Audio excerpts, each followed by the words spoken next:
poverty? When is America going to start trying to build an economy that works for everyone, that doesn't force anybody into poverty, that creates good paying, family sustaining, good jobs? Let me follow up on what the Reverend said. Some of these folks like, what they call him, my man Mitch. Yeah, what they call him, my man Mitch. Ditch Mitch. Ditch Mitch is right. Ditch Mitch is exactly right.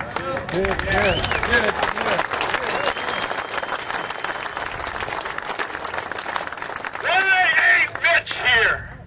Why ain't Mitch here? Why ain't Mitch here? Brothers and sisters, it is atrocious what they're doing. And you are fighting the fight to stop them. When is America going to stop the destruction of our own working class and middle class? Just how bad is it, brothers and sisters?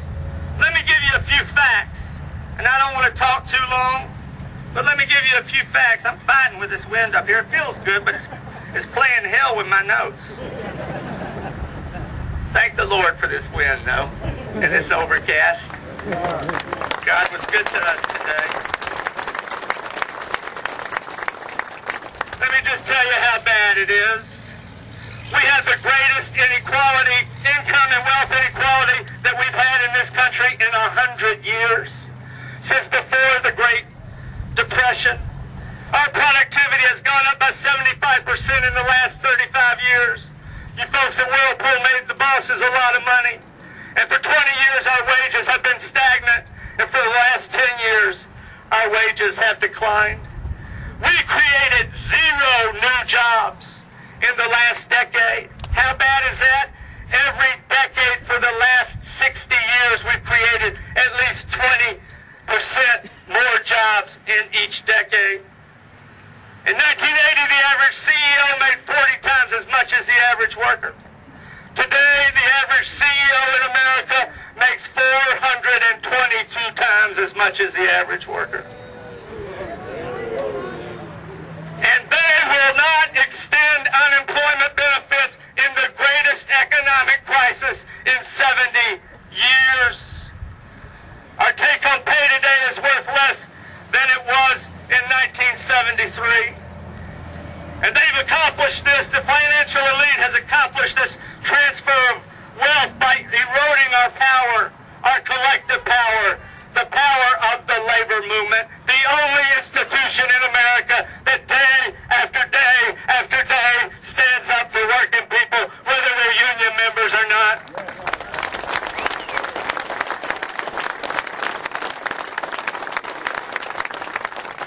The answers to our crisis and what's happened here are fundamental and uncomplicated. Fair trade laws so that if you're going to do business in this country, you got to pay your workers a decent wage and you got to respect workers' rights like they don't do in Mexico and China and Indonesia and Malaysia. Fair trade laws. You got to stop giving these corporations a tax break to move jobs overseas. That is the most ridiculous thing in the world. And then, Reverend, the answers are fundamental and uncomplicated. We got to start thinking about the common good again. We got to start thinking about what's in everybody's interest again. For 4,000 years, our sacred texts, our Bible, our Old Testament, our New Testament, and every sacred text of every religion in the world has taught us that there is a bigger good, there is a common good. You're not on your own. We're all in this together. We're bound by a common destiny of humankind. But somehow, for the last 35 years, we've let snake oil salesmen like my man Mitch and Newt Gingrich and Dick Armey and Tom DeLay and Mitch McConnell from Kentucky convince us that you're not your brother's keeper. You're not your sister's keeper. You are on your own. Well, brothers and sisters, we are not on our own. We're going to stand up for each other.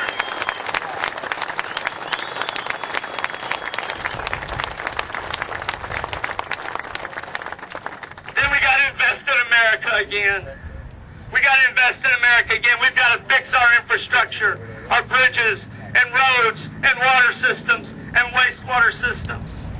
We got to rebuild our manufacturing base, and we got to create a green energy economy.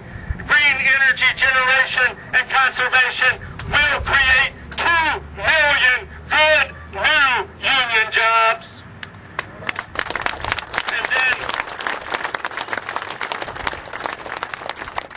And then we got to build our power. We got to organize. We got to pass the Employee Free Choice Act, and we got to organize and organize and organize. None of this is easy, brothers and sisters, but we've done it before. Essentially, this is how we got out of the Great Depression, and this is how we'll get out of this Great Depression. You know, before 1935, if you worked for a living, you lived in poverty. You worked 6 days a week, 70 hours a week. And when you got old and couldn't work anymore, if you didn't have a son or a daughter to live with, you went to the county poorhouse. And then President Franklin Roosevelt and a Democratic Congress, you heard me, I said a Democratic Congress, they passed the Wagner Act. They passed the Wagner Act. And in the next 20 years, 12 million workers went out and joined unions. And they created the American middle class. They created the American dream. And I'm going to finish with this story. I'm from West Tennessee, and some of y'all might like my accent. Sounds a lot like Steve Bottoms' accent, don't it? I'll tell you my own family story. My grandmother, my daddy's mother, was from a sharecropping family. Her daddy was a sharecropper and tenant farmer. They never owned nothing but the clothes on their back and another set of clothes. They lived in whatever shack was on whatever plantation or farm that they happened to be working in. They slept in whatever bed was in whatever shack that they happened to be working in. They ate the food from the utensils that happened to be in that shack. They never owned nothing. When she got about almost grown, she married my grandfather, an American Indian laborer, and he didn't have nothing either. But after World War II, they heard about these union jobs in St. Louis, and they were living at the time in the foothill of Missouri down near Caruthersville. And they didn't have nothing, but they gathered up all their cousins, and they moved to St. Louis. And the cousins went to work in the shoe factories that were union.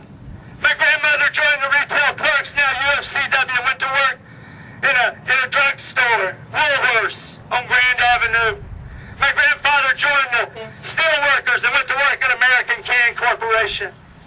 And because of this labor movement, they pulled my family from dirt poverty into the middle class. Everything I have is because of this labor movement.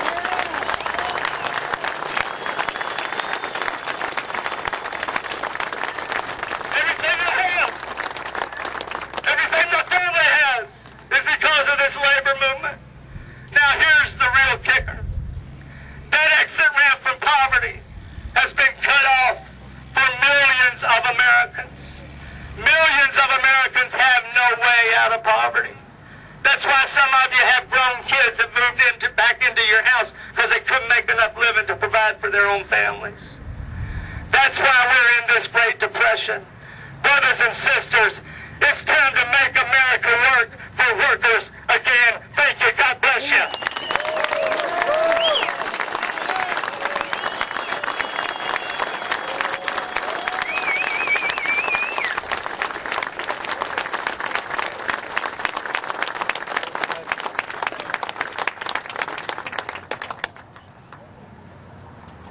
Well, if that didn't get you pumped up, I don't know what will. Stewart will be back in the tri-state area speaking at the Labor Day celebration the Sunday before Labor Day in Boonville, Indiana. If